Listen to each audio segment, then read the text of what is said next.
All right, everybody. A little different video today as getting ready for Flyers Winnipeg Jets tonight. Wanted to put this out on video as opposed to typing it because I thought it made more sense and I could be more clear verbally than I can be in the written form. Not much of a writer.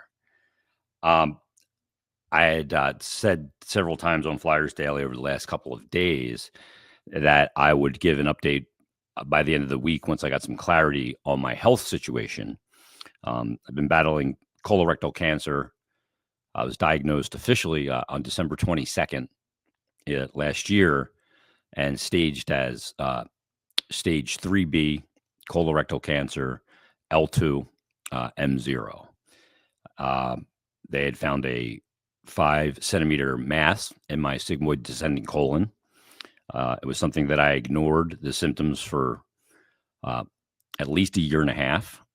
I wish I hadn't, because this path may have been a lot different had I listened to my body and not felt like I was too busy to be sick, but I was sick for a long time.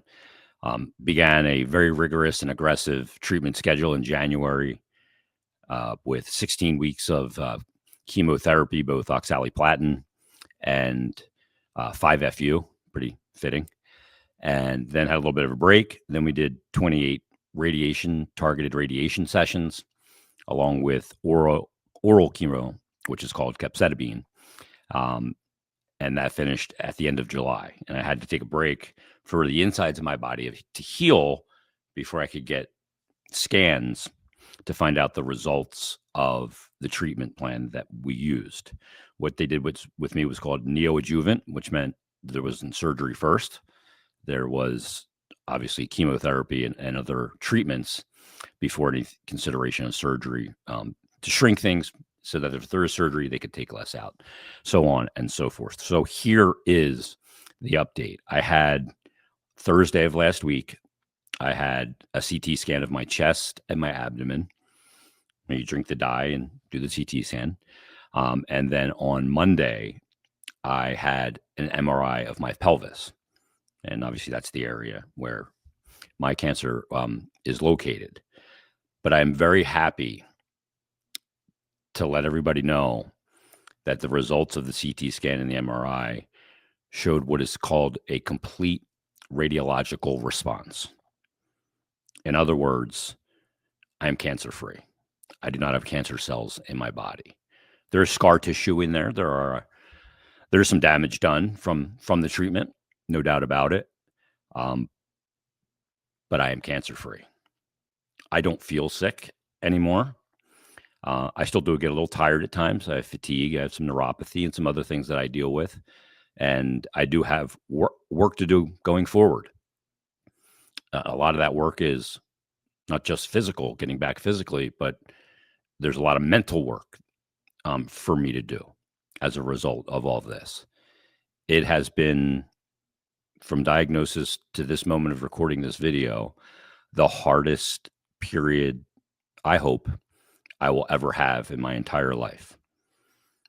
The support from so many of you, those close to me, my family, obviously my wife, who's been my absolute rock star, and saved my life, my kids, brothers, sisters, my Aunt Sue, people close to me, friends, close friends, lifelong friends, people I don't know, I've never met before, even to this day, listeners, Flyers fans, the hockey community has shown me a level of support that has humbled me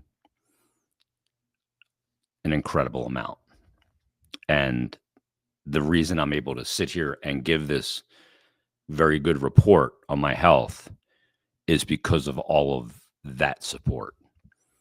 Professionally, the support I got from people that I've worked with in the radio industry over the years, from the Flyers from day one. From the day I announced this, I was at Giant doing some grocery shopping, and I got a call from Dan Hilferty, talking to obviously Danny Briere and Keith Jones, who I've known for years, and many players have been incredible supporters of mine, checking on me. John Tortorella, I talked to yesterday, actually. And it's been a humbling, life-changing experience. That I hope that none of you ever have to go through, but it does touch so many people, this horrible disease. And at times, it made me so angry to go in and get chemotherapy and see so many other people there getting it, that people were still going through this. And it doesn't end here for me. I still have to meet with the surgeon to make sure I don't have to have anything removed. As a result, it's likely I'll go into a program called Watch and Wait, and this could be the end of my cancer journey. But that doesn't mean this ends for me.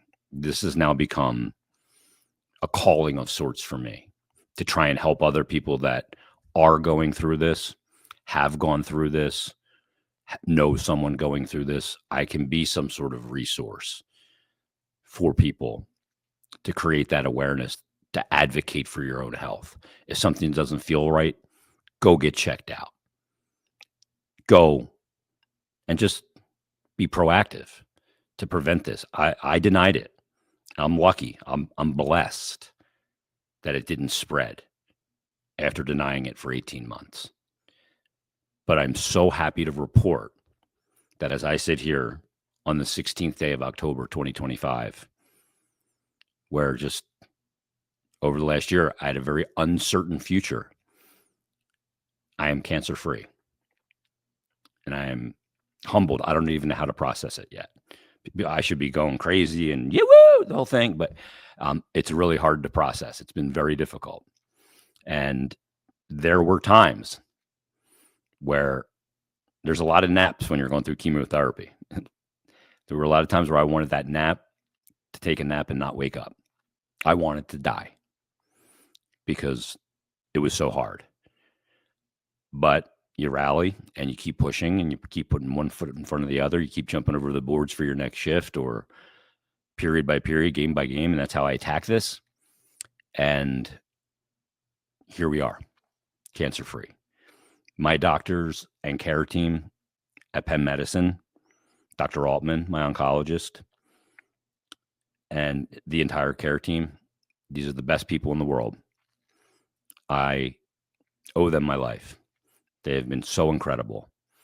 So I just wanted to put this video out and announce it formally that I'm cancer free. Thank you so much from the bottom of my heart for everything, the prayers, the support, the messages, whatever it may have been. It all helped.